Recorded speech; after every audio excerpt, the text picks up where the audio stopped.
Hi అండి, నా పేరు ఎన్ఎం విష్ణువర్ధన్ రెడ్డి. మాది కమ్మదనం గ్రామం.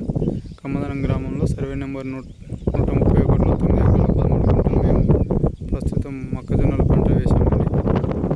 ప్రస్తుతం మాకు సమాచారం ఏంటంటే, ఈ పొలాన్ని కబ్జా చేసి ఆక్రమించుకోవడానికి గోపీనాథ్ రెడ్డి మరియు అతని అనుచరులు దీన్ని కబ్జా పెట్టడానికి రాత్రిలో వచ్చేసి పంటనంతా చెడగొట్టడానికి, ఫెన్సింగ్ అంతా విరగొట్టడానికి ప్రయత్నిస్తున్నారని మాకు ఊళ్ళో కొంతమంది ద్వారా సమాచారం ఉంటుంది.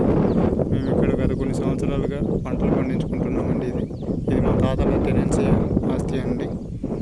ఇది ఆక్రమించుకోవడానికి గోపీనాథ్ రెడ్డి అనే వ్యక్తి మా మీద దాడులు చేయడానికి ప్రయత్నిస్తున్నారని ఈ విషయాన్ని మేము పోలీసులకు కూడా తెలియజేశాము. కానీ వాళ్ళు మా పైన ఎలాంటి వాళ్ళపైన చర్యలు తీసుకోవడానికి, మాకు సహాయం చేయడానికి ముందుకు రావట్లేదు. ఇక్కడ మేము బర్రెలు, ఆవులు వాటి కోసమని షెడ్ నిర్మించుకున్నాము. ఇక్కడ ఇలాంటి పొలాన్ని మొత్తం కబ్జా పెట్టడానికి గోపీనాథ్ రెడ్డి అనే వ్యక్తి, అతని అనుచరులకు కొంతమందికి మా ఊళ్ళో వాళ్ళు సహాయం చేసే వాళ్ళు ఉన్నారండి. వాళ్ళతో ఇదంతా ఆక్రమించుకోవడానికి ప్రయత్నిస్తున్నారని మాకు సమాచారం తెలిసిందండి. ఇది కమ్మదనం గ్రామంలో ఫారెస్ట్ ఆనుకొని ఉంటుందండి. ఈ పొలం 9 ఎకరాల 13 గుంటలు ప్రకాష్ రాజ్ ఫామ్ హౌస్ వెనకాల ఉంటుందండి. ఇది ఆక్రమించుకోవడానికి గోపీనాథ్ రెడ్డి అనే వ్యక్తి సర్వ విధాల ప్రయత్నం చేస్తున్నారని మాకు తెలిసిందండి. మీరే కాస్త మమ్మల్ని మా పైన ఆలోచించండి కొద్దిగా.